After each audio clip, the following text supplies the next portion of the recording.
Hello everyone, आप सभी का आपके अपने ही चैनल पर स्वागत है। पहले के टाइम में ना केक एक जैसे डिजाइन के ही बनते थे और बहुत ही ना सिंपल से बनते थे। बस देखकर ये पता लगता था कि ये चॉकलेट केक है और ये पाइनएप्पल केक है। बट आज के टाइम में ना क्लाइंट को सभी केक ना कस्टमाइज चाहिए। जैसा उनका डे है, ओकेजन है, उसी अकॉर्डिंग ही ना उनको केक का डिजाइन और केक की लुक चाहिए रहती है। तो ऐसा ही मेरे क्लाइंट को भी इस बार केक का डिजाइन चाहिए था। अब मेरे क्लाइंट को चाहिए था 19 मंथ सेलिब्रेशन के लिए केक, यानी कि उनकी शादी को ना 6 महीने कंप्लीट हो गए थे, तो उनको ना उसके अकॉर्डिंग एक केक चाहिए था।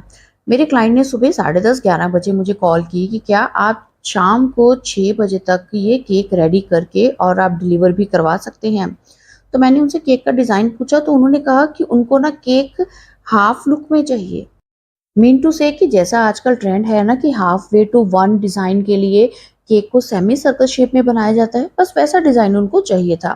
फिर भी मैंने कुछ एक पिक्स उनके साथ में शेयर की और उन्होंने वो डिज़ाइन फाइनल किया।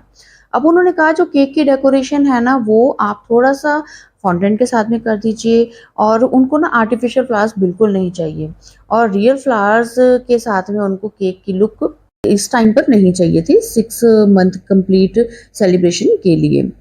तो मैंने कहा कि चलिए देखते हैं, हम शुरू करते हैं काम। तो अब क्लाइंट ने कहा कि आप ब्लूबेरी फिलिंग के साथ में केक बनाइए। तो यहाँ पर आप देखिए कि मैंने ना सबसे पहले तो 6 इंच के टिन में ये स्पॉन्ज बेक किया है, और फिर उसमें से सिर्फ 2 ही स्लाइस कट की हैं। 150 ग्राम मैंने प्रीमिक्स लिया है, और क्रीम जो है वो मैंने 200 से 250 ml व्हिप की है। 250 ml से भी थोड़ी सी ज़्यादा ही व्हिप की है, क्योंकि ये जो केक का डिज़ाइन है ना इसमें क्रीम ज़्यादा लग जाती है। अब यहाँ पर फिलिंग जो मैंने बीच में की है वो मेरी 100 ग्राम फिलिंग थी ब्लूबेरी की। बीच में मैंने थोड़ा सा ना फिलिंग के साथ में क्रश भी ऐड किया है ब्लूबेरी का, और सोकिंग के लिए मैंने प्लेन वाटर में ब्लूबेरी का क्रश ऐड करके फिर सोकिंग की है। पहले तो मैंने सिंपल वे में ना केक की क्रम कोटिंग कर दी, फिर उसको फ्रिज में रखा सेट होने के लिए। फिर केक पर मैंने हाफ पार्ट में एक मार्क लगाया, नाइफ से उस पार्ट को ना नीचे तक मैंने कट कर दिया। आपने वीडियो में शुरू में ये देखा होगा कि मैंने बोर्ड पर ना सिर्फ एक ही साइड पर गनाश अप्लाई किया था, बाकी साइड पर मैंने गनाश या क्रीम नहीं लगाई थी, क्योंकि मुझे आइडिया था कि मुझे हाफ केक कट करके और फिर उस पार्ट को लिफ्ट करके बाकी के हाफ केक पर प्लेस करना है।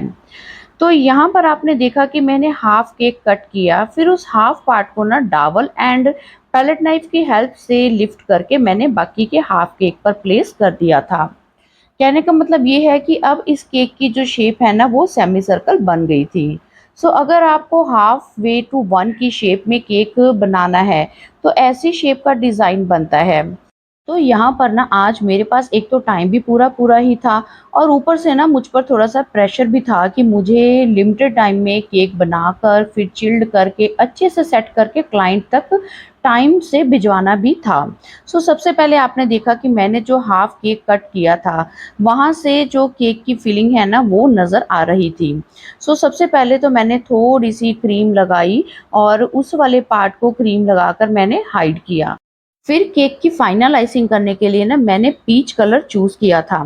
इसके लिए मैंने क्रीम में 2 से 3 ड्रॉप्स पिंक कलर की और 1 ड्रॉप येलो जेल कलर की ऐड की, जिससे कि ये प्यारा सा ना पीच शेड बन गया था। आप चाहें तो यहाँ पर ये दोनों शेड्स की जो ड्रॉप्स है ना कम या ज़्यादा करके देख सकते हैं कि आपको कैसा शेड चाहिए, बस वैसा ही बना लीजिए। बाकी अगर आप चाहें तो ऑरेंज जेल कलर की भी ना कुछ ड्रॉप्स को क्रीम में ऐड करके आप इससे मिलता-जुलता शेड बना सकते हैं।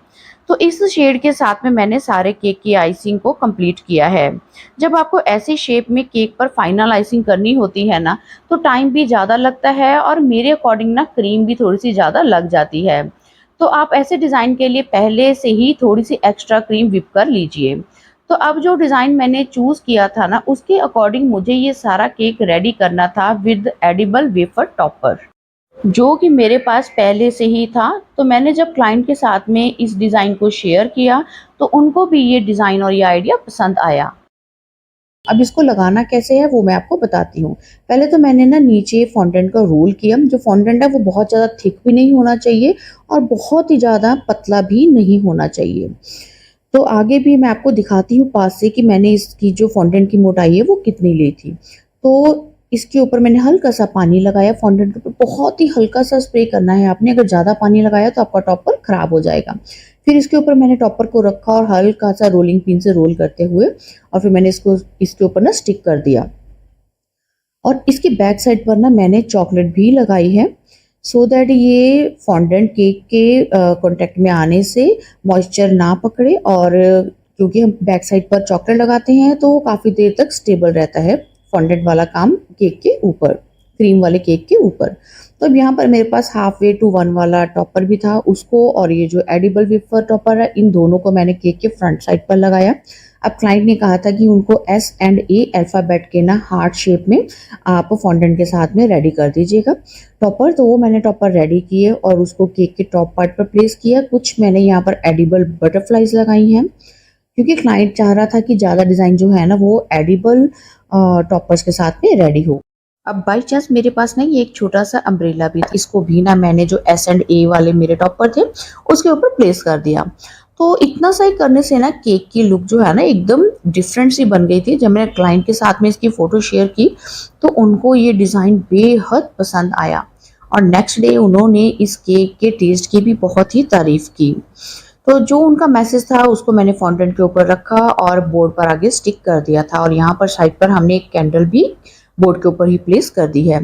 हालांकि इस कैंडल को मैंने केक डिलीवर करते टाइम उठा दिया था ऊपर से। तो आज का ये था मेरा डिज़ाइन जो मैंने रेडी किया। आप बताइए आपको वीडियो यूजफुल लगे तो जल्दी से चैनल को लाइक, सब्सक्राइब और शेयर कर दीजिएगा और अपने कमेंट मेरे साथ जरूर शेयर कीजिएगा। तो अब आपसे मुलाकात होगी एक और केक डेकोरेशन की वीडियो में। Till then bye bye and thanks for watching.